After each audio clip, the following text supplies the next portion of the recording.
Je vais donc mettre aux voix cette série d'amendements identiques. Ah oui, monsieur, pardon. Oui, c'est vrai. En plus, je vous avais noté. Je ne sais pas pourquoi je vous ai rayé. Monsieur de la Verpillière. Merci Madame la Présidente. Je pense que c'était peut-être un acte manqué. Madame la Présidente, mes chers collègues, cela fait plus d'une dizaine d'heures, me semble-t-il, que nous débattons de cette proposition de loi sur l'autorité parentale. C'est un débat, il faut bien le dire, assez confus.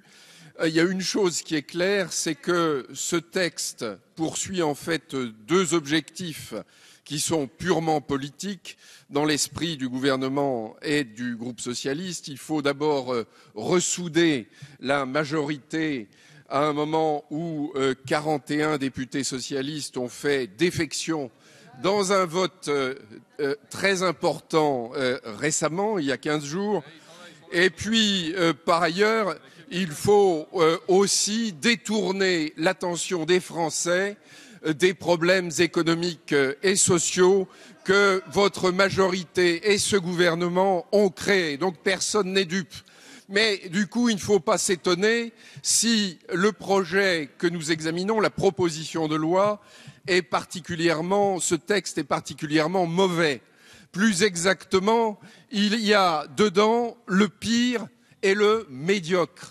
Le pire, c'est quand vous prétendez piétiner un certain nombre de principes du droit de la famille et particulièrement saper l'autorité et le rôle des parents, du père et de la mère, alors que, on le sait, les enfants ont avant tout besoin de stabilité et de repères.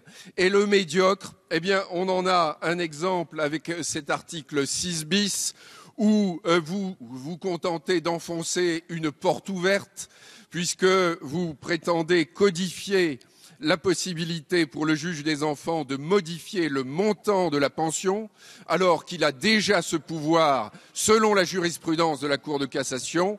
Et par ailleurs, vous ne traitez pas le problème de fond qui a été soulevé par notre collègue Valérie Boyer, qui est celui du recouvrement des pensions. Là, il y a un vrai problème et vous ne le traitez pas.